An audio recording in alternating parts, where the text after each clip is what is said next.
হৃদয়ে আল্লাহকে নেন। আমরা সবাই ব্যস্ত হয়ে গেছি অন্যরে হেদায়েত করার জন্য, সবাই আমরা ব্যস্ত হয়ে গেছি অন্যরে মোবাইল দিয়া দেখানোর জন্য। মনে হয় যেন আমি তো হুজুর আল্লাহর রহমতে আমনগো দোয়ায় জুনায়েদ বাগদাদি হয়েই গেছি, এখন আমি চেষ্টা করতে আছি অন্য মানুষের আব্দুল কাদের জিলানী বানাইতে। আমাদের ভাবটা এমন হয়ে গেছে, আমরা বেশি আত্মবোলা, আপন ভোলা। আমি এখনো এই ছেলেদেরকে বলছি যে আব্বা তোমরা বলো, এশার নামাজ যখন চলতেছে, আমি যখন গেছি মসজিদে, আমার ডানে বামে আমি যে কয়জনরে দেখছি আমি ডাইকা মসজিদে পাঠাইছি। আমি তো তোমরা আয়োজক, তোমরা তোমাদের এই ছেলেগুলোরে ডাকছিলেন এশার নামাজের জন্য, মাগরিবের নামাজের জন্য ডাকছিলেন, ফজরের নামাজের জন্য ডাকছিলেনই কোনোদিন? তাহলে কেউ যদি কাউকে আল্লাহর দিকে না ডাকে, একজন বক্তা বুঝি কুমিল্লার থেকে আইসা, ঢাকা সিটাং থেকে আইসা বুঝি সবাই রে জুনায়েদ বাগদাদি বানায় ফেলবে? এটা কি তাবিজ? এটা কি ফু? হ্যাঁ, যে আমি আপনার ঘরে ফু দিয়ে দিলাম, আপনারা এখন একটা ফু দেব, আপনারা দেখবেন সাথে সাথে আপনারা সবাই হয়ে গেছেন বাইজিদ বুস্তামিয়া জুনায়েদ বাগদাদি। এটা এমন? এটা কি ম্যাজিক? এটা সার্কাস? এখানে আমাদের মেহনত চাই, আমাদের সম্মিলিত উদ্যোগ চাই, আমাদের সকলের আন্তরিক প্রচেষ্টা লাগবে ভাইয়া। আলহামদুলিল্লাহ, এটা এখন সুখের খবর, সফলতা সুখবর এটা যে সারা বাংলাদেশে এখন পিচ্ছি পিচ্ছি ছেলেরা, সারা বাংলাদেশে আলহামদুলিল্লাহ, এটা বৃষ্টি আসার আগে ঠান্ডা বাতাস বয়, এটা নিয়ম। বৃষ্টির আগের বাতাস সবাই টের পায়, বুঝে। বৃষ্টির আগের বাতাসটাই ভিন্ন রকম হয়, বাতাসটা এত ঠান্ডা যে বাতাস এটা গায়ে লাগলেই মানুষ বুঝে বৃষ্টি আসতেছে। ঠিক তেমনি ভাবে সারা বাংলাদেশে তো আমরা আলহামদুলিল্লাহ দৌড়াই। আমরা দেখি এখন ক্লাস 6-এ পড়ে, 7-এ পড়ে, 8-এ পড়ে, এমন ছোট ছোট বাচ্চারাও আল্লাহর কোরআনের মাহফিল, দ্বীনি মাহফিল, এরকম নওজোয়ানরা, ছোট ছোট কিশোর বাচ্চারা মাহফিলের আয়োজন, দ্বীনি মজমার আয়োজন করতেছে। ইনশাআল্লাহ এটা বোঝা যায় যে ঠান্ডা বাতাস বইতেছে, আগামী দিনে ইসলামের পতাকা পৃথিবীময় উড়বে ইনশাআল্লাহ। সমাজ উল্লেখযোগ্য পরিবর্তন হবে। আমি বললাম একদিন পৃথিবীতে ইসলামের যখন চূড়ান্ত বিজয় ছিল, তখন দুষ্ট চরিত্রের মানুষকে মানুষ অবজ্ঞার দৃষ্টিতে দেখত। আজ যখন গুনার মাত্রা বেড়ে গেছে, তখন আপনাদের চোখে হুজুর আর মোল্লা এখন আপনাদের কাছে দুর্বল মনে হয়। কিন্তু একদিন ইনশাআল্লাহ মালিক যখন চাইবে অবস্থার পরিবর্তন হবে, তখন আমি বললাম প্রত্যেক সমাজে, মনে রাখো ছেলেরা, তোমরা যারা চরিত্রহীন, বেনামাজি, মদখোর, নেশাখোর, গাঁজাখোর, ফুট্টাখোর, বাবাখোর, ইয়াবাখোর, সুদখোর, হারামখোর, কিস্তিখোর, লোকে তোদেরকে দেখলে থুতু মারবে, থুতু মারবে, থুতু মারবে। মনে রাখি,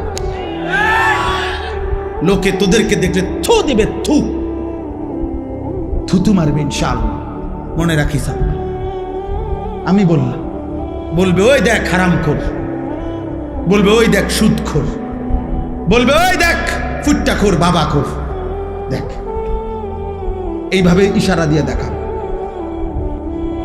ইনশাআল্লাহ পরিবর্তন স্পষ্ট বুঝাই যাচ্ছে, স্পষ্ট বুঝো। এখানেও এসে এরা দেখ একসাথে হয়েছে যারা, সব ছোট ছোট ছেলে, মাশাআল্লাহ, ছোট ছোট ছেলে ফিকির করছে, মাহফিলের আয়োজন করছে। এটা পরিবর্তনের সম্ভাবনা, একদিনে সব বদলে যাবে। তাহলে নবী সাল্লাল্লাহু আলাইহি সাল্লামের মতো শ্রেষ্ঠতম নবীও 23 বছর মেহনত করতে হতো না। বুঝেন নাই কথাটা? এই জন্য আমি সমস্ত ছেলেদেরকে, তোমাদেরকে বলতেছি, বাবা অচিরেই দেখবা তোমরা, আমি বললাম অতিলকাল আইয়ামু নুদাভিলুহা বাইনান নাস, কোরআন শরীফে আছে, আল্লাহ বলছেন আমি মানুষের অবস্থা দিন বদলাই, আমি আল্লাহ সময় বদলাই, সময় বদলাই। কোরআন শরীফে আছে সূরা হুদের মধ্যে আল্লাহ বলেন আমি কখনো বান্দাকে কষ্ট আর মুসিবতের পরে সুখ এনে দেই। আবার আল্লাহই বলছে আমি কখনো বান্দাকে সুখ আর আনন্দ আর ফুর্তির পরে দুঃখ এনে দিই, দুঃখ এনে দিই। হ্যাঁ হ্যাঁ, আমি আল্লাহ এনে দেই, অবস্থার পরিবর্তন করি। সুখের দুনিয়া কখনো দুঃখে ভরে যায়, দুঃখের দুনিয়া কখনো সুখে ভরে যায়। আনন্দমুখর মানুষ হয়তো কখনো অজরে চোখের পানি ফেলে, আবার কাঁদতেছিল বান্দা হয়তো, আবার কখনো আনন্দে হাসে। আল্লাহ বলেন আমি সময় বদলাই, আমি ঋতু বদলাই, আমি সময় বদলাই। একবার রাত আনি আবার দিন আনি, একবার আলো আনি আবার অন্ধকার আনি, একবার রোদ আনি আবার বৃষ্টি আনি, একবার সকাল বানাই আবার বিকেল বানাই, একবার দুপুর বানাই আবার রাত্রি বানাই। ঠিক তেমনি ভাবে প্রতি মুহূর্তে যেহেতু আমি আমার এই পৃথিবীতে অবস্থার পরিবর্তন করছি, তাহলে ইমানদার মনে রেখো, ঘাবড়ায়ও না। ইমানের বিজয়, কালেমার বিজয়, ইসলামের বিজয়, আল্লাহর দ্বীনের সম্মান, ওলামা, দ্বীনওয়ালা, কোরআনওয়ালা, সেজদাওয়ালাদের সম্মানের দিনও খুব কাছায় গেছে ইনশাআল্লাহ। গুনাহ ইজ্জত দেয় না, গুনাহ সম্মান দেয় না। তোমরা যারা ইনসাফ যদি থাকে, বিবেক যদি থাকে, আব্বা একটা ছেলেকে বলি, তোমরা যারা নামাজ পড়ো না, আল্লাহর সাক্ষী রেখা যদি এখানে আইসা দাঁড়ায়া বলো তোমার বিবেক কি বলে, এই সমাজের মানুষ তোমারে কি মনে করে? তোমরা যারা চুল মুশরিক বেঈমানের মতো, একটা ছেলে এখানে আইসা দাঁড়াও, এখানে ক্যামেরা হইতেছে, তোমরা ইয়া কও যে এই সমাজের মানুষ তোমাকে কি মনে করে, তোমার বিবেক কি বলে? তোমরা যারা নারী দেখো, ছবি দেখো, অশ্লীল দৃশ্য দেখো, উলঙ্গ নাচ গান নর্তকীর ছবি দেখো, তোমার মতো হাইওয়ানকে, তোমার মতো মানুষরূপী পশুকে এই সমাজের মানুষ কি ভাবে? চলো এখন এখন ইয়া হোক, এখানে তো মানুষ আছে, তুমি জিজ্ঞাও আইও একজন যে ভাই আমি 5 ওয়াক্ত নামাজের একটা সেজদা আজকের দিনে দেই নাই, আপনাদের বিবেচনা কেমন আমারে মনে হয়? তো তুমি এসে দাঁড়ায় কও, যদি সুযোগ থাকতো, মুক্ত অনুমতি থাকতো, তো সবাই তোমার একটা একটা জুতা দিয়ে বাড়ি দিল। হয়তো এর সাহস করবে না মানুষ, পারবে না হয়তো এর হিম্মত করতে, কিন্তু বাস্তবতা হইল থুতু মারারই যোগ্য যে আমরা তো তোকে এতটা নাফরমান ভাবি নাই। তুমি বলো, চ্যালেঞ্জ করো, এখন আসো। আবার আমরা যারা নামাজ পড়ছি, তো আমরাও বলি যে আমরা আজকে ফজর থেকে এশা পর্যন্ত খোদার কসম 5 ওয়াক্ত নামাজ মসজিদের জামাতে পড়ছি। আমি বললাম, তো এবার মানুষ তুমি জিজ্ঞাসা করো যে উনার ব্যাপারে আপনাদের মন্তব্য কি, আর যে নামাজ পড়ে নাই 5 ওয়াক্ত তার ব্যাপারে মানুষের মন্তব্য কি? মুক্ত মঞ্চে সবার সামনে দেখা যাক। কথা বুঝেন নাই? এখানে দেখা হোক। অতএব দোস্ত, এটাই কথা, ঈদ পরবর্তী কথা এটাই। কোরবানির ঈদ বলি আর রোজার ঈদ বলি, রমজান বলি আর হজ বলি, নামাজ বলি আর সেজদা বলি, সমস্ত ইবাদতের টার্গেট আমার জীবনে যেন তাকওয়া আসে। আমার জীবনে যেন কি আসে? তাকওয়া। গুনাহমুক্ত জীবন, আল্লাহকে ভালোবাসা, গুনাহকে বর্জন করা। ওয়ালা তামুতুন্না ইল্লা ওয়া আনতুম মুসলিমুন। আল্লাহ তাআলা বলেন, আমার বান্দা পূর্ণ মুসলিম না হয়ে, আমার আনুগত্য পুরা না করে মৃত্যুবরণ করো না, কবরে আইসো না। কবরে আসবার আগে একবার না 50 বার, 50 বার না 500 বার মিলাইয়া আসো যে আল্লাহর আনুগত্য পুরা করেছি কিনা। আল্লাহ বলেন হিসাব মিলে আসো। আমরা অনেকেরে আছে, পুরুষ মানুষ আমরা, আমাদের মহিলারা বাজারের লিস্টি দেয়, দেখবেন মাসিক বাজারের মুদি মালের পেঁয়াজ 10 কেজি, রসুন 3 কেজি এমনি লিখে দেয় না? তাহলে আমাদের নিয়ম কি? আমরা যে কোনো পুরুষ, আমরা যারা বাজার করি এরকম লিস্টি চাইয়া, তো আমরা বাজারে থাকতে বারবারই একটু পর পর আমি যেটা করি যে আমার এই লিস্টি দিলে আমি মাল কিনি, এদিক দিয়ে দাগ দেই, দিয়া আবার দেখি কোনোটা বাদ আছে কিনা, শ্রোতা এটার লগে মিলাইয়া তারপরে খরচ শেষ করি।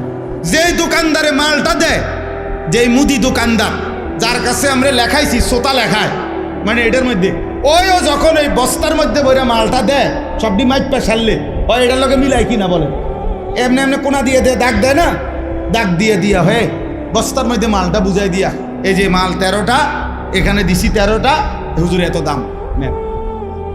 তাহলে আল্লাহ তাআলা বলেন, ওয়ালা তামুতুন্না ইল্লা ওয়া আনতুম মুসলিমুন। আমার বান্দা, আমার আনুগত্য, আমার ইবাদত আমার হুকুম দুনিয়ায় থাকতে মরার আগে মিলাইয়া আইসো, মিলাইয়া ডাক দিয়ে দিয়া মিলাইয়া আইসো, মিলাইয়া কবরে আইসো, নাই তো 1 সেকেন্ডে কবরে টিকতে পারতাম। এই জন্য যে আমি সব সময় বলি, চাচা মিয়া গপ মারে সাদওয়ানে বইয়া আল্লাহর রহমতে 3 ফুট বিদেশ পাঠাইয়া জিগুন বিয়া দিয়ে লাইছি গদ্দুয়ার কইরা মাশাআল্লাহ। এখন আল্লাহর রহমতে আপনার দোয়ায় আর কোনো টেনশন নাই, ওনার মূল্যও কোনো দুঃখ নাই। না, আপনি মরেন আল্লাহর রহমতে, আপনি খুব দ্রুত সময় মরিয়া যান চাচা। আপনি মরিয়া না দেখবেন দুঃখ কাকে বলে। হ্যাঁ, কবর বুঝি বিদেশের হিসাবে, কথা বলে না, কবর বুঝি বিল্ডিং এর হিসাবে। তো এটি কি কইলেন আপনি? এগুলো কি শুনাইলেন মানুষের? ওমরের কথা বলতেছিলাম। তো বোন এবং বোন জামাইকেও এবার আচ্ছা তরে মারছে, কেন? কালেমা গ্রহণ করুন। তাহলে অপরাধের উপরে অপরাধ, পাপের উপরে আরো পাপ।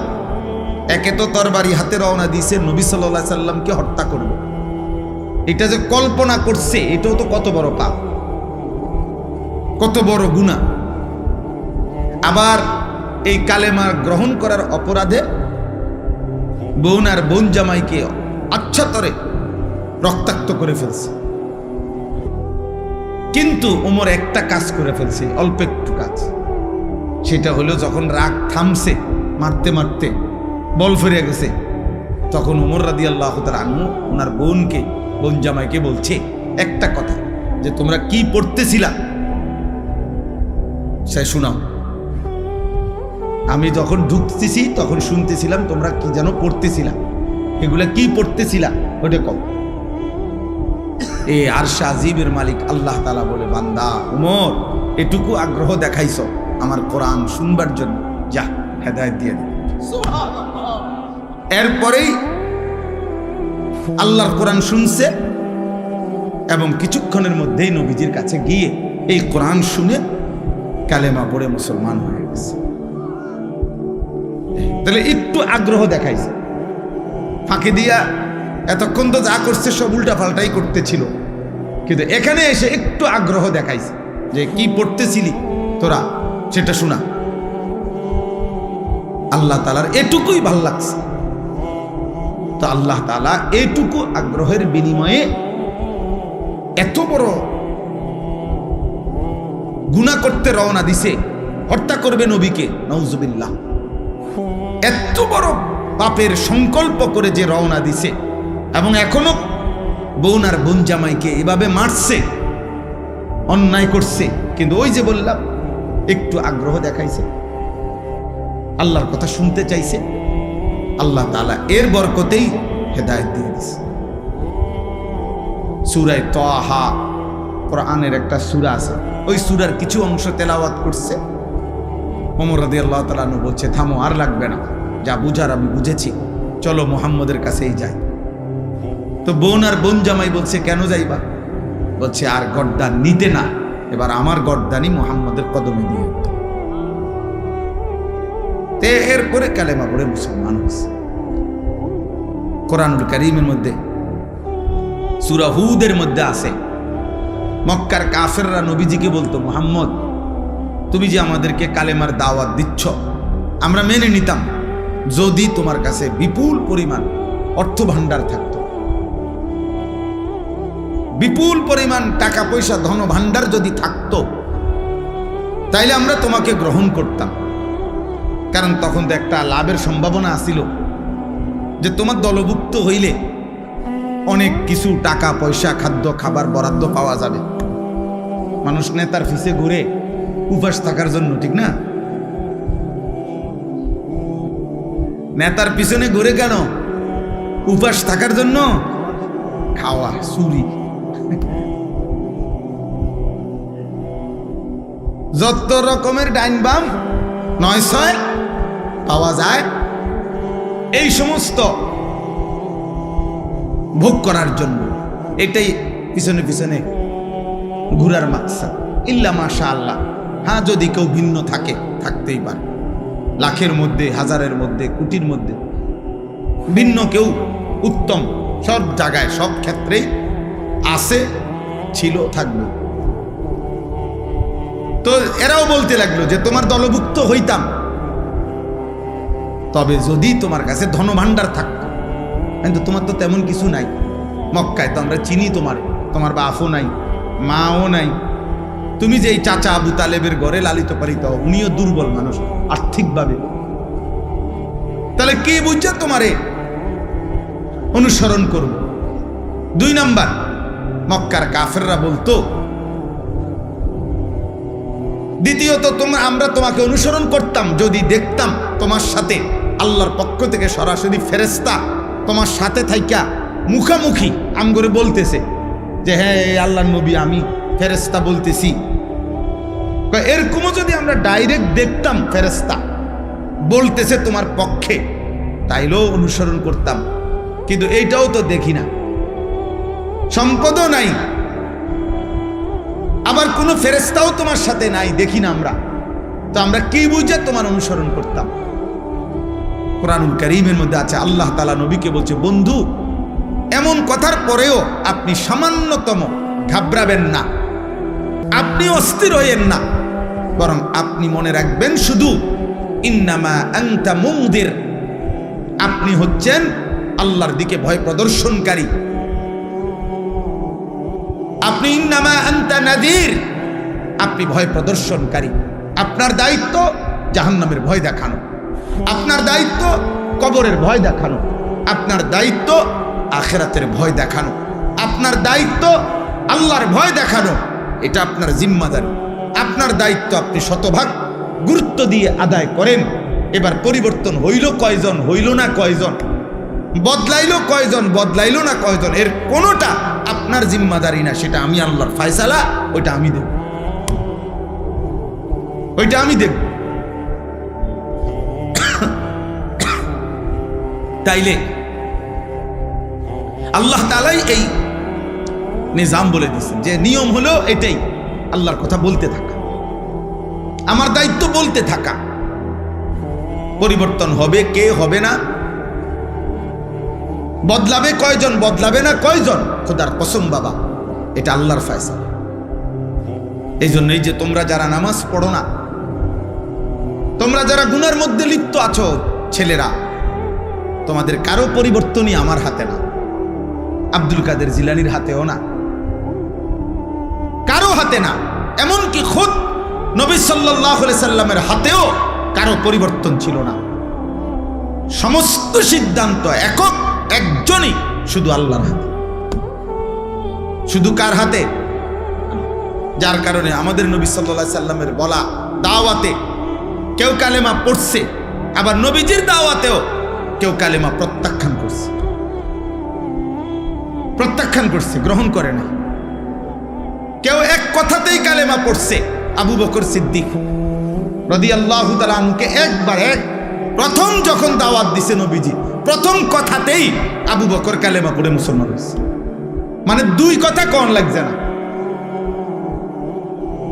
আবার কাউকে 23 বছর পুরা বুঝাইছে, নবীজি সাল্লাল্লাহু আলাইহি সাল্লামের ইন্তেকাল পর্যন্ত 23 বছরেও ওই নাফরমান কালেমা গ্রহণ করে, বরং 23 বছরে বিরোধিতা করে গেছে।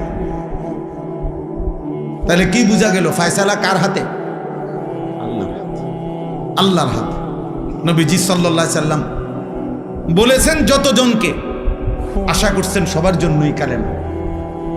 নবীজি একজন উম্মত কালেমা ছাড়া থাকুক, নবীজি সাল্লাল্লাহু আলাইহি সাল্লাম 1 সেকেন্ডের জন্য এটা চায় না। একজন উম্মত জাহান্নামে যাক, আল্লাহর নবী বলছে উম্মত আমি কোনোদিন স্বপ্নেও এটা চাই না, আমি চেয়েছি আমার শেষ উম্মতটাও জাহান্নাম থেকে বেঁচে যাক, জাহান্নাম থেকে বেঁচে যাক।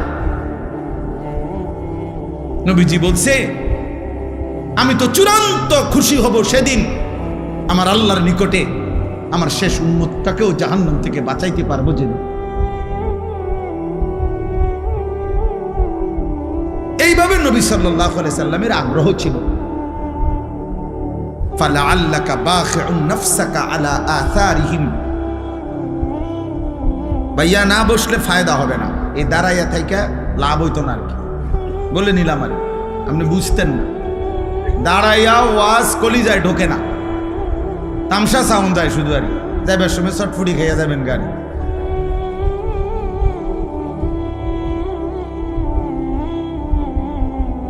অল্প শুনেন, এই তো ওয়াজ শেষ, এরপরে আর বয়ান করবে না কেউ। তাইলে তার মানে আধা ঘন্টা 40 মিনিট সর্বোচ্চ, এরপরে আমি এমনি শেষ করে দেবো ইনশাআল্লাহ। অতএব তোমরা ছেলেদেরকেও বলি বাবা। তাহলে আমার কথা এটা, নবীজিকে আল্লাহ বলছে বন্ধু ফালা আল্লাকা বাখিউন নাফসাক, মানুষগুলো ঈমান আনতেছে না, পরিবর্তন হচ্ছে না, গুনাহ ছাড়তেছে না, আল্লাহর নাফরমানি ছাড়তেছে না, এই অস্থিরতা পেরেশানিতে আপনি কি মরে যাবেন নাকি? মানে নবীজির অস্থিরতা এত বেশি ছিল যে খুদ আল্লাহ তাআলা নবীজিকে সান্ত্বনা দিছে, বন্ধু আহার একটু থামেন, একটু বিশ্রাম করেন, আপনি তো দেখতেছি মরে না যাবেন। বলতে বলতে কানতে কানতে উম্মতের জন্য নবীজির কান্না আল্লাহ থামাইছে, নবীজির পেরেশানি আল্লাহ থামাইছে, নবীজির অস্থিরতা মহান আল্লাহ তাআলা থামাইছে। কোরআনে আছে আল্লাহ তাআলা বলছে ফাইন্নাল্লাহা ইউযিল্লু মান ইয়াশা ওয়া ইয়াহদি মান ইয়াশা ফালা তাযহাব নাফসুকা আলাইহিম হাসারাত। দোস্ত এদিক সেদিক তাকায়েন না, শ্রোতা আসলে আরো ছেলেরা আসবে, কেউ বসবে, প্রত্যেকের যদি আমনে চোখে তাকায়া দেখতে হয়, বুঝতেন না এখানে আসুক হাতি আসুক নলে মানুষ আসুক, বুঝেন না কথাটা? যেই আসুক উনি ওর মতো আসুক, মানুষ হোক আর হাতি হোক, এটা দেখার কিছু নেই। মনোযোগ চাই, আমি তো এটাই বুঝাইতে চাইতেছি। মনোযোগ জরুরি, আগ্রহ জরুরি, আল্লাহর কথার প্রতি আগ্রহ জরুরি। সাহাবায়ে কেরাম বলেন আমরা যখন নবীজির কথা শুনতাম মনে হইতো যেন আমরা গাছের ডাল, এরকম মজবুত মোটা ডাল, যে ডাল নড়ে না এক সেকেন্ডও, এরকম গাছের ডালের মতো স্থির হয়ে থাকতাম। মনে হইতো যেন আমাদের মাথার উপরে আইসা পাখি বসছে, পাখি একবার নড়েও না, কারণ আমরা তো মাথা নাড়াইতাম না, কাঁধ নাড়াইতাম না, এমন স্থির থাকতাম। সাহাবী বলছে আমরা মনে হইতো যেন নবীজির সামনে এভাবে বসতাম, কখনো কখনো বয়ান শুনতে, যে মনে হইতো যেন আমাদের মাথাটা কাইটা আলগা করে রাখছে, কারণ শরীরের সাথে থাকলে না মাথা নাড়াইতো, মাথাই যেন ভিন্ন, অর্থাৎ এত স্থির। এভাবে বর্ণনা করছে ওনারা। এই প্রচন্ড পরিমাণ আগ্রহ, এর কারণে আল্লাহ তাআলা ওনাদের জিন্দেগি পরিবর্তন করছেন এবং ওনাদের দ্বারাই আল্লাহ তাআলা বিশ্বময় ইসলামের খেদমত দিয়েছেন।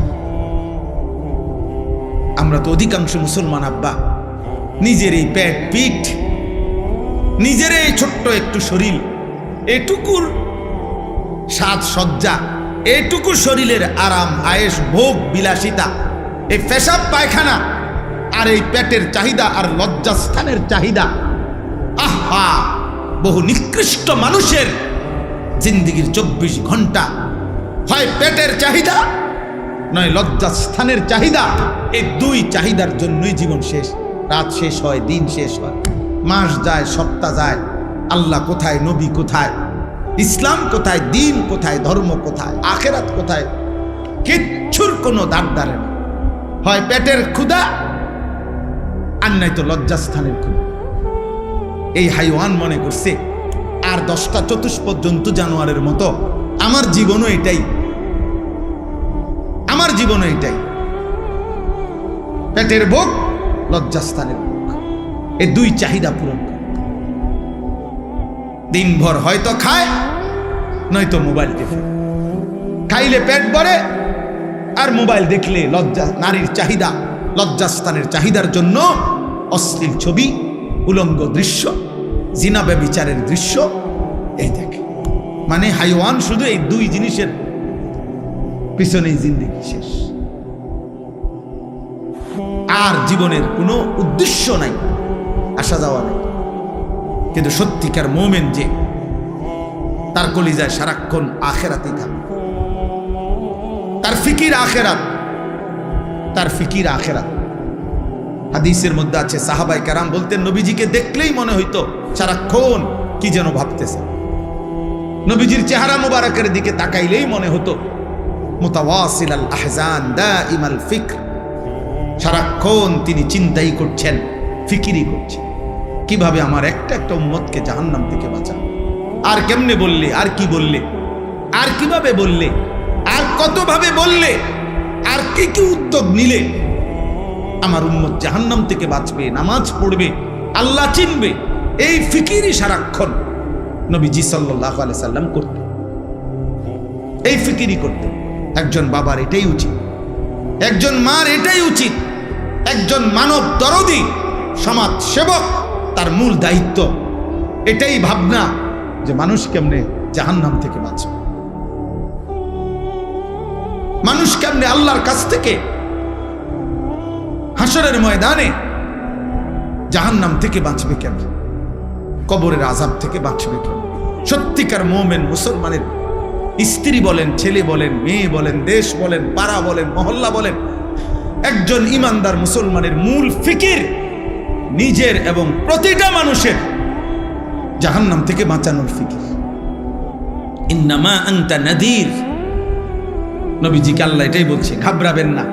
আপনার সম্পদ না থাকুক, আপনার সাথে প্রকাশ্য ফেরেশতা তাদের সাথে কথা না বলুক, ওরা যাই আবদার করুক, আপনি মনে রাখবেন ইন্নামা আনতা নাদির, আপনি জাহান্নামের ভয় প্রদর্শনকারী, আপনি আল্লাহর ভয় প্রদর্শনকারী, কবরের ভয় প্রদর্শনকারী, আখিরাতের ভয় প্রদর্শনকারী। এটাই আপনার দায়িত্ব। আপনি বলতে থাকেন। আমি এখানে আজকেও আইসা মনে হইল কত বছর হয়, 2006 সাল বা 5 সালে, 2006 সাল হবে খুব সম্ভব, আমি প্রথম আপনাদের এই আলগি গ্রামে আসছি বিল্লালদের বাড়ির মাহফিলে। তাইলে আজকে 2026 সাল, বরাবর 20 বছর, বরাবর 20 বছর। এই 20 বছরের ভিতরে খুব কম বছর বাদ গেছে আমি আসছি না, কমপক্ষে 2-3 বছর মনে হয় না এরকম গ্যাপ গেছে, মনে হয় না। টানা এ কোনো না কোনো পারপাসে, এখানে হোক আর ওই পাড়া হোক আর এই পাড়া হোক, ছেলেরা করুক আর বুড়ারা করুক, হুজুররা করুক আর জওয়ানরা করুক, কোনো না কোনো মাহফিলে আসা যাওয়া ছিল। তাহলে 20 বছর পরেও আজও ওই একই বক্তব্য, একই কথা, যে হুজুর মাদকের বেড়ে গেছে, জুয়া বেড়ে গেছে, অশ্লীলতা বেড়ে গেছে, নেশা বেড়ে গেছে। তার মানে প্রতিনিয়ত এই পাপ, গুনাহ, এই অশ্লীলতা, এই বেহায়াপনা।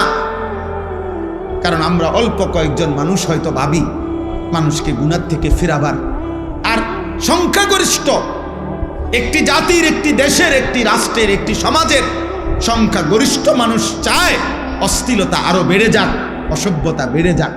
তাহলে এত বিপুল মানুষ যদি নাফরমানি ছড়িয়ে দেয়, 1-2 মিলে কদ্দুর ঠেকাবে? একটা সাগরের ঢেউ তো 2-4 টুকরি মাটি দিয়া ঠেকানো যায় না।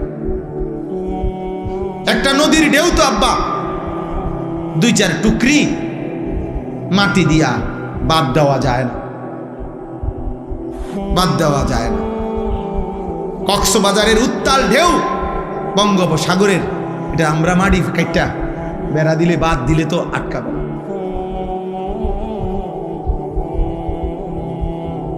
এই জন্য আমি ছেলেদেরকে বলছি, এখন ওই রুমের মধ্যে বসে বলছি যে আব্বা, তোমার সমাজ, তোমাদের গ্রাম, তোমরাই ভাবতে হবে।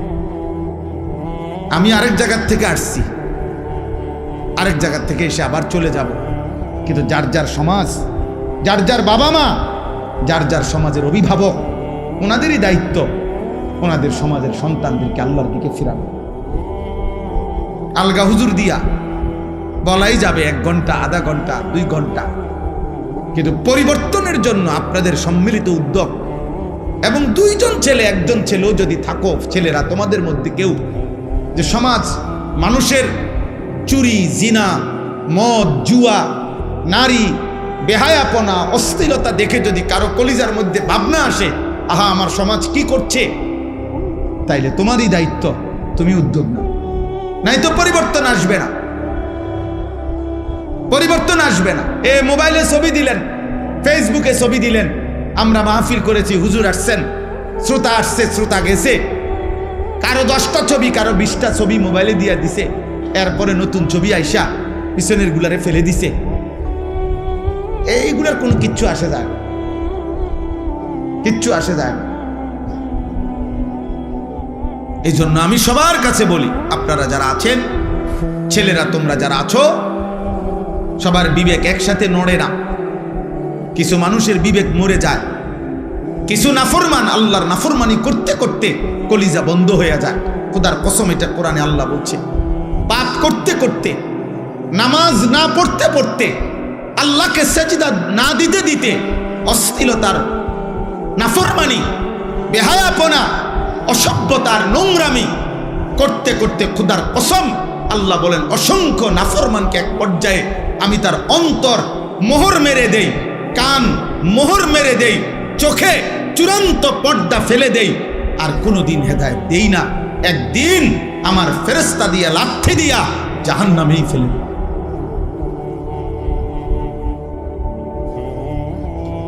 হ্যাঁ,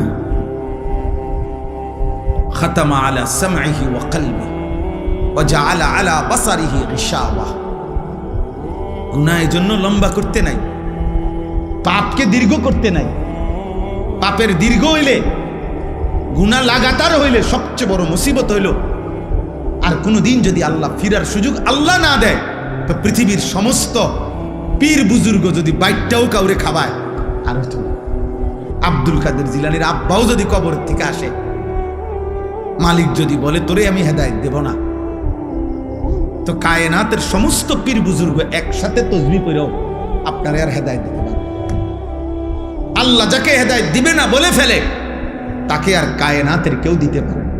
যদি পারত, তাহলে রাসূলুল্লাহ সাল্লাল্লাহু আলাইহি সাল্লাম আবু তালেবকে ঈমান দিতে পারতেন, পারতেন কিনা? নবীজি সাল্লাল্লাহু আলাইহি ওয়াসাল্লামের চাইতে প্রিয় আল্লাহর মাখলুকের মধ্যে, আল্লাহর সৃষ্টির মধ্যে, আল্লাহর নিকটে এর চাইতে মাহবুব আর কেউ হইতে পারে? কথা বলে না। আর কেউ হয়েছে? আগামী তো হবে কেউ। সেই তিনি চোখের পানি ফেলে কাঁদতেছে, চোখের পানি ফেলে কাঁদতেছেন। আল্লাহ তাআলা বলছে, না বন্ধু, কাঁদবেন ঠিক আছে, কিন্তু আপনার চাচা আবু তালেবকে আমি ঈমান দেব না। মৃত্যুর মুহূর্ত পর্যন্ত নবীজি চেষ্টা করছে, চাচা কালেমা বলেন, কালেমা বলেন, কালেমা বলেন। কুল লা ইলাহা ইল্লাল্লাহ কালিমাতান আশহাদু লাকা বিহা ইনদাল্লাহ। ওই যে মোবাইল ধরে রাখছে, এই বেটা ফালতু মানুষ, সেটা নামান। শোনেন নাই আপনি মোবাইল ধরতে নিষেধ করছি, তো আপনারা কেউ সাথে বললেন না কেন ওনাকে? নিজের জন্য ভাবেন, নিজের জন্য, নিজের কলিজায় আল্লাহকে নেন, হৃদয়ে আল্লাহকে নেন। আমরা সবাই ব্যস্ত হয়ে গেছি অন্যরে হেদায়েত করার জন্য, সবাই আমরা ব্যস্ত হয়ে গেছি অন্যরে মোবাইল দিয়া দেখানোর জন্য। মনে হয় যেন উনি, আমি তো হুজুর আল্লাহর রহমতে আমনগো দোয়ায় জুনায়েদ বাগদাদি হয়েই গেছি, এখন আমি চেষ্টা করতে আছি অন্য মানুষেরে আব্দুল কাদের জিলানী বানাইতে। আমাদের ভাবটা এমন হয়ে গেছে, আমরা বেশি আত্মবোলা, আপন ভোলা, আপন ভোলা। আমি এখনো এই ছেলেদেরকে বলছি যে আব্বা তোমরা বলো, এশার নামাজ যখন চলতেছে, আমি যখন গেছি মসজিদে, আমার ডানে বামে আমি যে কয়জনরে দেখছি, আমি ডাইকা মসজিদে পাঠাইছি। আমি তো, তোমরা আয়োজক, তোমরা তোমাদের এই ছেলেগুলোরে ডাকছিলেন এশার নামাজের জন্য, মাগরিবের নামাজের জন্য ডাকছিলেন, ফজরের নামাজের জন্য ডাকছিলেনই কোনোদিন? তাহলে কেউ যদি কাউকে আল্লাহর দিকে না ডাকে, একজন বক্তা বুঝি কুমিল্লার থেকে আইসা, ঢাকা সিটাং থেকে আইসা বুঝি সবাই রে জুনায়েদ বাগদাদি বানায় ফেলবে? এটা কি তাবিজ? এটা কি ফু? হ্যাঁ, যে আমি আপনার ফু দিয়ে দিলাম, আপনারা এখন একটা ফু দেব, আপনারা দেখবেন সাথে সাথে আপনারা সবাই হয়ে গেছেন বাইজিদ বুস্তামিয়া জুনায়েদ বাগদাদি। এটা এমন? এটা কি ম্যাজিক, এটা সার্কাস? এখানে আমাদের মেহনত চাই, আমাদের সম্মিলিত উদ্যোগ চাই, আমাদের সকলের আন্তরিক প্রচেষ্টা লাগবে ভাইয়া। আলহামদুলিল্লাহ, এটা এখন সুখের খবর, সফলতা, সুখবর এটা যে সারা বাংলাদেশে এখন পিচ্ছি পিচ্ছি ছেলেরা, সারা বাংলাদেশে আলহামদুলিল্লাহ, এটা বৃষ্টি আসার আগে ঠান্ডা বাতাস বয়, এটা নিয়ম। বৃষ্টির আগের বাতাস সবাই টের পায়, বুঝে। বৃষ্টির আগের বাতাসটাই ভিন্ন রকম হয়। বাতাসটা এত ঠান্ডা যে বাতাস এটা গায়ে লাগলেই মানুষ বুঝে বৃষ্টি আসতেছে। ঠিক তেমনি ভাবে সারা বাংলাদেশে তো আমরা আলহামদুলিল্লাহ দৌড়াই। আমরা দেখি এখন ক্লাস 6-এ পড়ে, 7-এ পড়ে, 8-এ পড়ে, এমন ছোট ছোট বাচ্চারাও আল্লাহর কোরআনের মাহফিল, দ্বীনি মাহফিল, এরকম নওজোয়ানরা, ছোট ছোট কিশোর বাচ্চারা মাহফিলের আয়োজন, দ্বীনি মাজমার আয়োজন করতেছে। ইনশাআল্লাহ এটা বোঝা যায় যে ঠান্ডা বাতাস বইতেছে, আগামী দিনে ইসলামের পতাকা পৃথিবীময় উড়বে ইনশাআল্লাহ। সমাজ উল্লেখযোগ্য পরিবর্তন হবে। আমি বললাম একদিন পৃথিবীতে ইসলামের যখন চূড়ান্ত বিজয় ছিল, তখন দুষ্ট চরিত্রের মানুষকে মানুষ অবজ্ঞার দৃষ্টিতে দেখত। আজ যখন গুনার মাত্রা বেড়ে গেছে, তখন আপনাদের চোখে হুজুর আর মোল্লা এখন আপনাদের কাছে দুর্বল মনে হয়। কিন্তু একদিন ইনশাআল্লাহ মালিক যখন চাইবে অবস্থার পরিবর্তন হবে, তখন আমি বললাম প্রত্যেক সমাজে, মনে রাখো ছেলেরা, তোমরা যারা চরিত্রহীন, বেনামাজি, মদখোর, নেশাখোর, গাঁজাখোর, ফুট্টাখোর, বাবাখোর, ইয়াবাখোর, সুদখোর, হারামখোর, কিস্তিখোর, লোকে তোদেরকে দেখলে থুতু মারবে, থুতু মারবে, থুতু মারবে। মনে রাখি, লোকে তোদেরকে দেখলে থু দিবে, থুতু মারবে ইনশাআল্লাহ। মনে রাখিস, আমি বললাম, বলবে ওই দেখ হারামখোর, বলবে ওই দেখ সুদখোর, বলবে ওই দেখ ফুট্টাখোর, বাবাখোর, দেখ। এইভাবে ইশারা দিয়ে দেখা ইনশাআল্লাহ পরিবর্তন স্পষ্ট বুঝাই যাচ্ছে, স্পষ্ট বুঝো। এখানেও এসে এরা দেখ একসাথে হয়েছে যারা, সব ছোট ছোট ছেলে, মাশাআল্লাহ, ছোট ছোট ছেলে ফিকির করছে, মাহফিলের আয়োজন করছে। এটা পরিবর্তনের সম্ভাবনা, একদিনেই সব বদলে যাবে। তাহলে নবী সাল্লাল্লাহু আলাইহি সাল্লামের মতো শ্রেষ্ঠতম নবীও 23 বছর মেহনত করতে হতো না। বুঝেন নাই কথাটা? এই জন্য আমি সমস্ত ছেলেদেরকে, তোমাদেরকে বলতেছি, বাবা, অচিরেই দেখবা তোমরা। আমি বললাম অতিলকাল আইয়ামু নুদাভিলুহা বাইনান নাস, কোরআন শরীফে আছে, আল্লাহ বলছেন আমি মানুষের অবস্থা দিন বদলাই, আমি আল্লাহ সময় বদলাই, সময় বদলাই। কোরআন শরীফে আছে সূরা হুদের মধ্যে আল্লাহ বলেন আমি কখনো বান্দাকে কষ্ট আর মুসিবতের পরে সুখ এনে দেই। আবার আল্লাহই বলছে আমি কখনো বান্দাকে সুখ আর আনন্দ আর ফুর্তির পরে দুঃখ এনে দেই, দুঃখ এনে দেই। হ্যাঁ, আমি আল্লাহ এনে দেই, অবস্থার পরিবর্তন করি।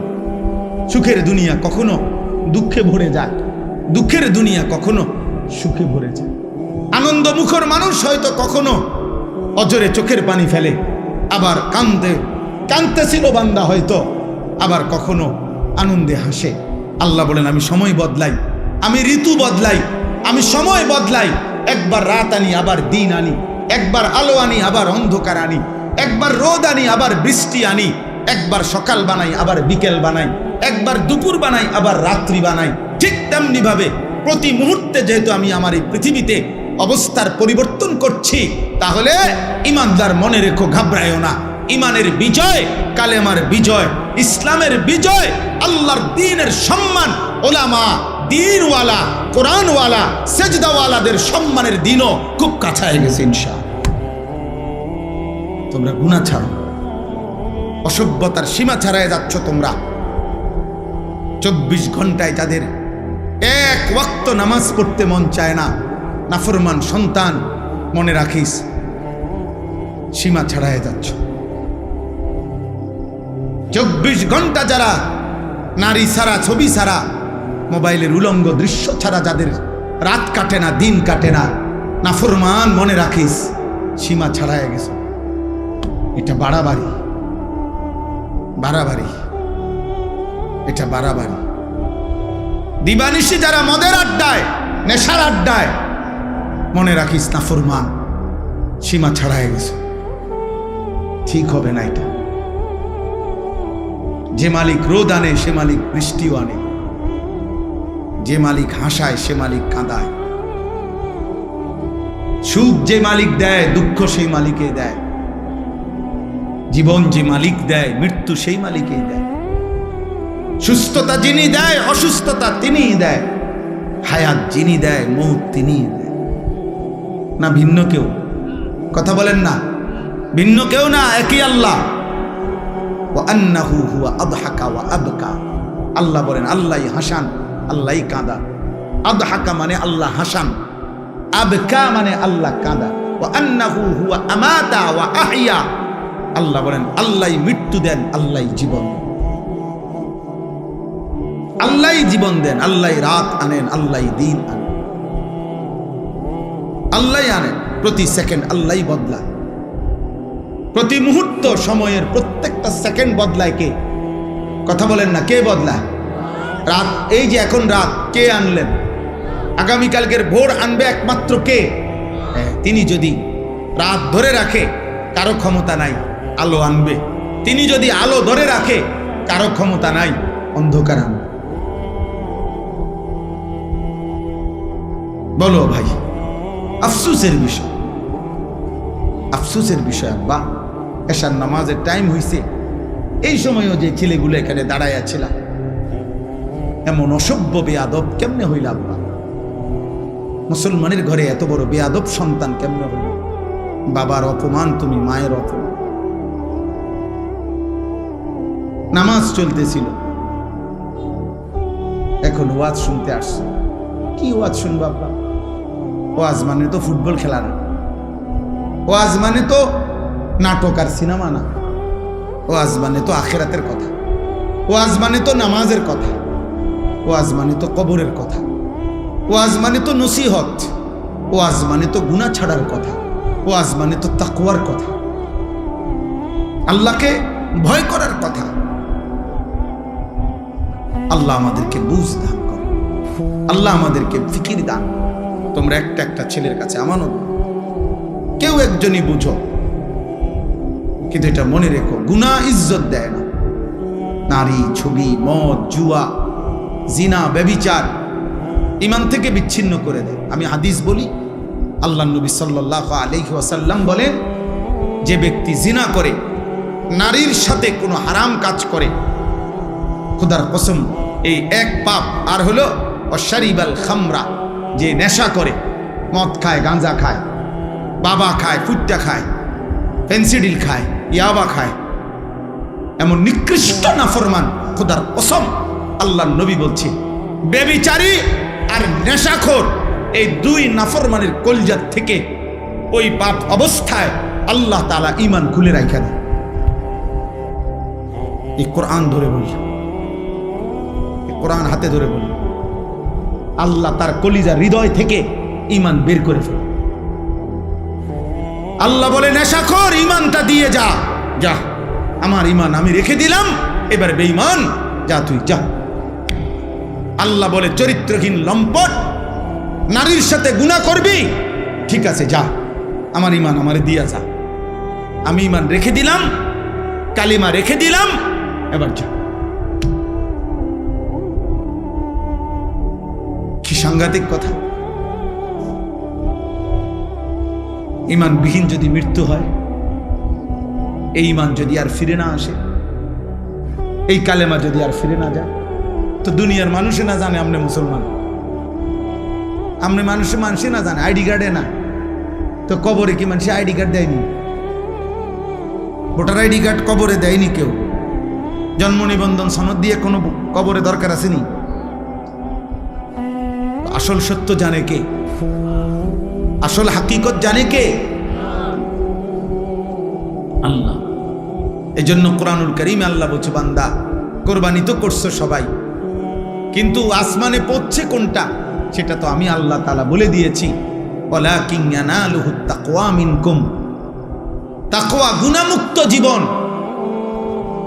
কোরবানির প্রত্যেকটা শুরু থেকে শেষ পর্যন্ত গুনাহমুক্ত জিন্দেগি যার, গুনাহমুক্ত তাকওয়া, আসমানে পৌঁছবে কেবল তা।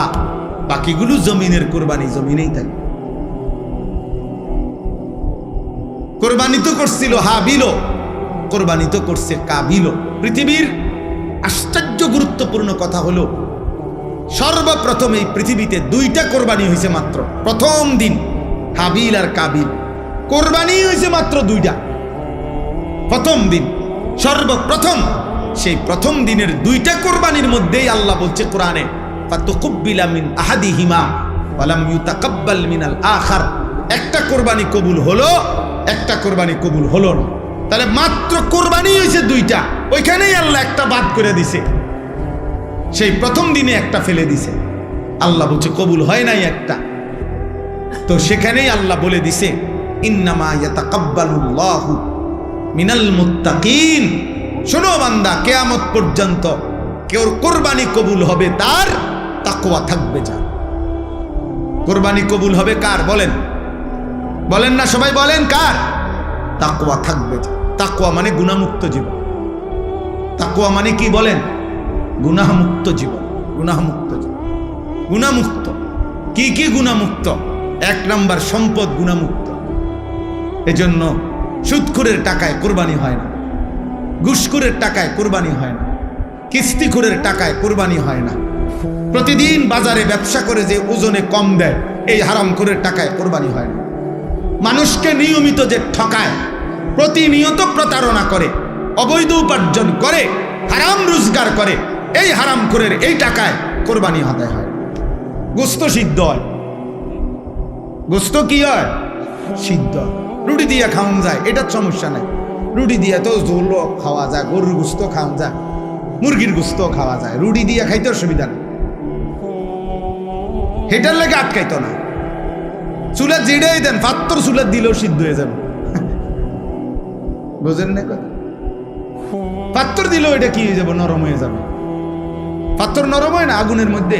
চুন বানায় কি দিয়া? পাত্তর দিয়ে তো বানায়। আমি নিজ চোখে দেখছি, সুনামগঞ্জ ছাতক চুনের ফ্যাক্টরি, এরম বড় বড় পাথর, এগুলোই ভাঙ্গা ভাঙ্গা, এগুলোই কি হয়? চুন বানায়।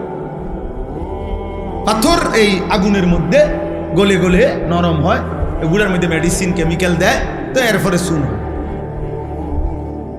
এই জন্য মূলত যে চুন খায় সে পাথরে খায়। হ্যাঁ হ্যাঁ মা, সত্য কথা এটা, আপনি জিজ্ঞাসা করেন নাই।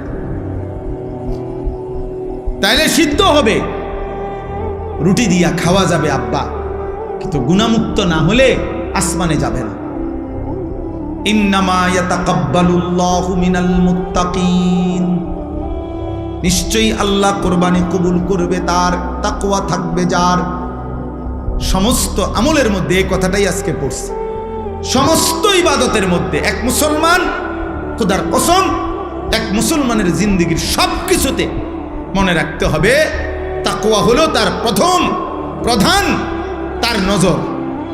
আমি মুসলমান, আমার ওযু, গোসল, নামাজ, রোজা, হজ, যাকাত, ঈদ, কুরবানি, জিকির, তেলাওয়াত, দান, সাদাকা, আমার ঘর, আমার সংসার, আমার বউ, আমার ছেলে মেয়ে, আমার বাজার, আমার ব্যবসা, আমার প্রবাস জীবন, আমার দেশের জীবন, আমার চাকরি, আমার রাজনীতি, আমার সংসার, যা করছি, মুসলমান যদি পরিচয় থাকে তাকে খেয়াল রাখতে হবে গুনাহ যেন না হয়, গুনাহ যেন না হয়, গুনাহ যেন না হয়, গুনাহ যেন। তাকওয়া, এরই নাম তাকওয়া। তাকওয়া শুধু কুরবানিতে না, তাকওয়া নামাজেও, তাকওয়া রোজাতেও, তাকওয়া হজ্জেও, তাকওয়া জিকিরেও, তাকওয়া তেলাওয়াতেও, তাকওয়া কোরআনুল কারীমের তেলাওয়াতেও, তাকওয়া দান সাদকাতেও, তাকওয়া রাজনীতিতেও, তাকওয়া সংসারেও, তাকওয়া স্বামী স্ত্রীর মেলামেশাতেও, তাকওয়া ছেলেপেলের ক্ষেত্রেও, তাকওয়া উপার্জনের সব ক্ষেত্রে, সর্বত্র। যুবক বলো, কিশোর বলো, নারী বলো, পুরুষ বলো, আমি হুজুর, আপনারা পাবলিক, পাবলিক বলেন আর হুজুর বলেন, অলি বলেন আর মুরিদ বলেন, যাই বলেন, মুসলমান মাত্রই জরুরি তাকওয়া, তাকওয়া, তাকওয়া, গুনাহমুক্ত থাকা। আমিও আপনিও, আমিও কি হুজুরও পাবলিকও, বক্তাও শ্রোতা, ছোট বড় সবাই গুনাহমুক্ত থাকা। প্রিয় ভাই আমার, মুসলমানের সন্তান, তোমাদেরকে অনুরোধ করছি, গুনায় ভরা এই জিন্দেগি কোনো জীবন না, এটা কোনো জীবন না রে আব্বা। নারী, ছবি, মদ, জুয়া, চুরি, ডাকাতি, জিনা, ব্যভিচার, গান, বাদ্য, অশ্লীলতা, সুদ, ঘুষ, কিস্তি, হারাম রোজগার, এটা কোনো মুসলমানের জীবন না। এই জীবন হাইওয়ানের জীবন, এই জীবন পশুর জীবন, এই জীবন চতুষ্পদ জন্তুর জীবন। হ্যাঁ, রাগ করলো এটাই কথা, অভিমান করলো এটাই কথা, এটাই সত্য। আল্লাহ কোরআনুল কারীমের মধ্যে বলছে, যে মানুষের অন্তর আমি আল্লাহকে নিয়ে ভাবে না, যে মানুষের কান আমি আল্লাহর কথা শুনে না, যে মানুষের চোখ আমার আয়াত দেখে না, খোদার কসম আল্লাহ বলছে উলাইকা কাল আনআম, এই মানুষগুলো জানোয়ারের মতো। কিসের মতো বলেন না? আল্লাহ কোরআনে বলছে। আপনি কার সাথে রাগ করবেন? আজকে আমি হাদিস পড়ছি বিকালবেলা বাসায়, আশ্চর্য কথা শুনেন। একটা ছোট্ট বিষয়, আপনি এটারে আপনার কাছে মনে হবে একটা ছোট্ট বিষয়। নামাজি ব্যক্তির সামনে যে সূত্রা দেয়, এটা বুঝেননি আপনারা? মানে নামাজি ব্যক্তির সামনে দিয়ে যাতে কেউ না যায়, কথা বুঝছেন কিনা? এই সামনে একটা ছোট কাঠি কিছু একটা দেয় না মানুষ, এই সূত্রা, এই যে এটাকে কয় সূত্রা কয় আরবিতে।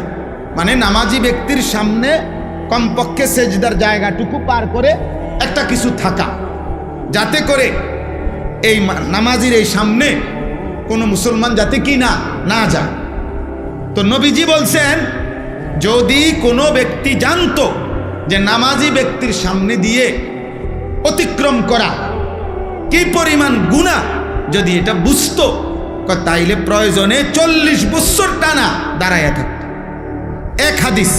আরেক হাদিসে আবু হুরায়রার হাদিস হলো যে নবীজি বলছেন, তাহলে সে প্রয়োজনে মিআতু আমিন, 100 বছর হইল দাঁড়াইয়া থাকতো, তবু অতিক্রম করতো না। এটা হলো একটা কথা। হাদিসের দ্বিতীয় অংশ আরো মারাত্মক। এই সামান্য এই বিষয়টা যে নামাজি ব্যক্তির সামনে দিয়ে যেন অতিক্রম না করে, নবীজি বলেন, তোমাদের নামাজের সামনে যদি কেউ অতিক্রম করতে চায়, তোমরা তাকে হাত দিয়ে প্রয়োজনে বাধা দাও। যদি বাধা না মানে, তাহলে তুমি তোমার শক্তি প্রয়োগ করো, মানে হাত জোর করে ধরে রাখো, যেন কোনোভাবে তোমার হাত ধাক্কাইয়া সে যাইতে না পারে।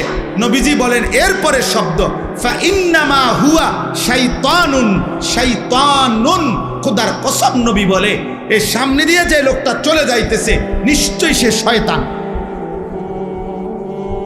কারে বলছে? এ মানুষ এটারে বলছে এটা শয়তান। কত ছোট্ট বিষয়, বিষয়টা সামান্য কিনা, কিন্তু নবীজি বলছে এটা শয়তান। নামাজি ব্যক্তির সামনে দিয়ে গেল কেন? তাইলে যে রাসূল সাল্লাল্লাহু আলাইহি সাল্লাম নামাজি ব্যক্তির সামনে অতিক্রমকারী ব্যক্তিটাকে আর কোনো পাপ নাই, শুধু বেড়া দিয়ে গেছে, আর এই কথা বুঝেন না? কি চুরি করছে এনে, এরে নবীজি বলছে এটা শয়তান। এখন বাকি নাফরমান যারা নাফরমানি করছে, তাদের পরিচয় কি?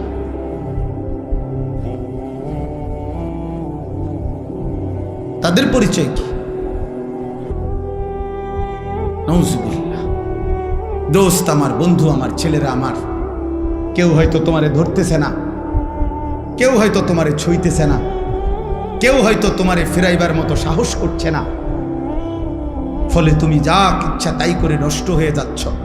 কিন্তু শেষ পর্যন্ত তো কেউ রে ছাড়াই তুমি কবরে যাইবা, একাকী। সেদিন তুমি কেমনে শুইবা? কেমনে শুইবা? এই জন্য আজকে এটাই আমার বক্তব্য। আমি কোরআনুল কারীমের যে আয়াতটা পড়ছি, সূরা আলে ইমরানের 4 নম্বর পারা 3 নম্বর সূরা, 102 নম্বর আয়াত আল্লাহ তাআলা বলছেন, হে ঈমানদারগণ, ইত্তাকুল্লাহা হাক্কা তুকাতিহ, তোমার সবটুকু সাধ্য দিয়ে, তোমার সবটুকু সামর্থ্য দিয়ে ঈমানদার মুমিন আল্লাহকে ভয় করো, তাকওয়া অবলম্বন করো, গুনাহ থেকে বাঁচো, গুনাহ থেকে বাঁচো, গুনাহ থেকে বাঁচো, গুনাহ থেকে বাঁচো। সবটুকু সামর্থ্য দিয়ে তুমি যুদ্ধ করো, তুমি প্রাণপণ লড়াই করো, তুমি সর্বোচ্চ হিম্মত করো যে আল্লাহ আমি বেঁচে থাকতে জেনে বুঝে আমি আপনার নাফরমানি করব। আল্লাহ বলছে, বান্দা এটা তোমার কাছে আমার চাওয়া, কারণ তুমি মুমিন। ইয়া আইয়ুহাল্লাযীনা আমানু, তুমি মুসলমান। তুমি হিন্দু হইলে আমি বলতাম না, তুমি ইহুদির বাচ্চা হইলে তোমার আমি বলতাম না, তুমি খ্রিস্টান হইলে আমি বলতাম না, তুমি বৌদ্ধ হইলে আমি বলতাম না, তুমি যদি বলতা তুমি মুরতাদ, নাস্তিক, বেঈমান, আল্লাহ বলে তাইলে আমি তোমারে বলতাম না, কিন্তু তুমি বলছো তুমি মুসলমান, এই জন্য তোমাকে বলছি। এখন আমরা যারা এখানে দাঁড়াইয়া বসে আছি, আমরা নিজেকে মুসলমান বলি তো? কথা বলে না? ছেলেরা বলো না তোমরা মুসলমান? সবাই বলো তো। তোমাদেরকে আল্লাহ বলছে ইত্তাকুল্লাহা হাক্কা তুকাতিহ, আল্লাহকে ভয় করো। আল্লাহকে ভয় করা মানেই হলো গুনাহ ছেড়ে দাও। আল্লাহকে ভয় করার প্রথম তর্জমা গুনাহ বর্জন করো। এই জন্যই তো বলছে আল্লাহ, যদি গুনাহই ছাড়তে না পারো বান্দা, তা আমার ঈমান আমারে দিয়া দাও, লাগবে না, যাও।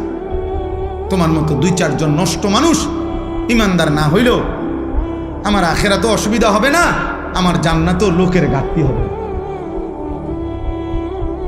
এই জন্য নবীজি বলছে যে মদখোরের কলিজার থেকে, নেশাখোরের কলিজার থেকে আল্লাহ ঈমান রাইখা দেয়, যা দিয়া যা। জিনা ব্যভিচার করে যে নারীর সাথে, হারাম প্রেম, হারাম সম্পর্ক, অশ্লীলতা যে করে, আল্লাহ তার হৃদয় থেকে ঈমান রেখে দেয়, যা আমার ঈমান আমারে দিয়া যা, যা যা বেঈমান, এবার যা বাইর। আল্লাহ নবী, আল্লাহ কোরআনে বলছেন, হে সুদখোর, আমি আল্লাহর সাথে সুদ খাচ্ছ, ঠিক আছে খাও, শুধু মনে রেখো আমি আল্লাহর সাথে যুদ্ধের ঘোষণা শুনে নাও, তোর লগে আমি যুদ্ধ করব, দেখি তুই আমার সাথে যুদ্ধ কইরা তোর অভাব কেমনে মিটাস, আমি আল্লাহ, আমি থাকতে তোর আমি দেব। খোদার কসম, এটা কোরআনের আয়াত। আল্লাহ সুদখোরকে ডাইরেক্ট বলছে, তোর লগে আমি যুদ্ধ করলাম, যুদ্ধের ঘোষণা দিলাম, আমি তোর অভাব দূর করব না, চাই তোর কোন আব্বা তোর অভাব দূর করে আমি দেব, তোর কোন বাফে আছে। এই জন্য পৃথিবীর একটা সুদখোর আজ পর্যন্ত সুখের কোনো দাবি করতে পারে নাই। লোনের পর লোন নিতেছে, টাকার পর টাকা নিতেছে, একটা পর্যায়ে দেউলিয়া হইয়া, একটা পর্যায়ে দেউলিয়া। কালকে রাত্রে, গতকালকে রাত্রে,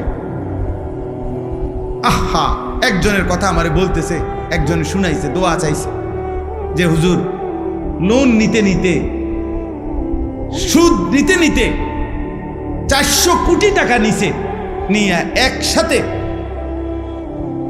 বড় বড় প্রকল্প 6টা কোটি কোটি টাকা খরচ করে এক একটাতে ব্যয় করে সাজাইছে। এখন যারা টাকা নিছে দিছে উনারে, সবাই একসাথে টাকা খুঁজতেছে। এখন সে সুদের টাকা সুদ করবে নাকি বেচা কিনা কইরা টাকা উঠাবে, পুঁজি আনবো না লাভ আনবো, কোনো কিছু নাই। একেবারে কসম শুনাইতেছে যে শেষ পর্যন্ত এখন দেউলিয়া হইয়া বাড়ি ছাড়া। আর এই গত 3-4 মাস আগে স্ত্রী, ওই লোক বলতেছে আমার কাছে চোখের পানি ফেলার মতো, বলতেছে হুজুর, উনার স্ত্রীর পায়ে ধরে রয়েছে, বউয়ের পাও ধরে রয়েছে ওই কোটি কোটি টাকার মালিক, যে তুমি আমারে ছেড়ে যাইও না, আমার এখন আর কিচ্ছু নাই। বেটি বলে, না তোর কাছে যেহেতু কিছুই না, সম্পদ কিচ্ছু নাই, আমি তোর মতো ফকিরের কাছে থাকবো না, কয়ে বউ চলে গেছে। আহা, দুনিয়া তারে আজ কোথায় নিয়ে গেছে, হারাম তাকে আজ কোথায় নিয়ে গেছে। আজ ঘর হারা, স্ত্রী হারা, মানুষের সাথে সম্পর্ক হারা। এজন্য গুনাহ ইজ্জত দেয় না আব্বা, আজ না হোক কাল লজ্জিত করে। এটাই আমার শেষ কথা। আমি অনুরোধ করলাম গুনাহ ইজ্জত দেয় না, গুনাহ সম্মান দেয় না। তোমরা যারা ইনসাফ যদি থাকে, বিবেক যদি থাকে, আব্বা একটা ছেলেকে বলি, তোমরা যারা নামাজ পড়ো না, আল্লাহর সাক্ষী রেখা যদি এখানে আইসা দাঁড়ায়া বলো তোমার বিবেক কি বলে, এই সমাজের মানুষ তোমারে কি মনে করে? তোমরা যারা চুল মুশরিক বেঈমানের মতো, একটা ছেলে এখানে আইসা দাঁড়াও, এখানে ক্যামেরা হইতেছে, তোমরা ইয়া কও যে এই সমাজের মানুষ তোমাকে কি মনে করে, তোমার বিবেক কি বলে? তোমরা যারা নারী দেখো, ছবি দেখো, অশ্লীল দৃশ্য দেখো, উলঙ্গ নাচ গান নর্তকীর ছবি দেখো, তোমার মতো হাইওয়ানকে, তোমার মতো মানুষরূপী পশুকে এই সমাজের মানুষ কি ভাবে? চলো এখন এখন ইয়া হোক, এখানে তো মানুষ আছে, তুমি জিজ্ঞাও আইও একজন যে ভাই আমি 5 ওয়াক্ত নামাজের একটা সেজদা আজকের দিনে দেই নাই, আপনাদের বিবেচনা কেমন আমারে মনে হয়? তো তুমি এসে দাঁড়ায় কও, যদি সুযোগ থাকতো, মুক্ত অনুমতি থাকতো, তো সবাই তোমার একটা একটা জুতা দিয়ে বাড়ি দিবে। হয়তো এর দূর সাহস করবে না, মানুষ পারবে না হয়তো এর দূর হিম্মত করতে, কিন্তু বাস্তবতা হইল থুতু মারারই যোগ্য যে আমরা তো তোকে এতটা নাফরমান ভাবি নাই। তাই তুমি বলো, চ্যালেঞ্জ করো, এখন আসো। আবার আমরা যারা নামাজ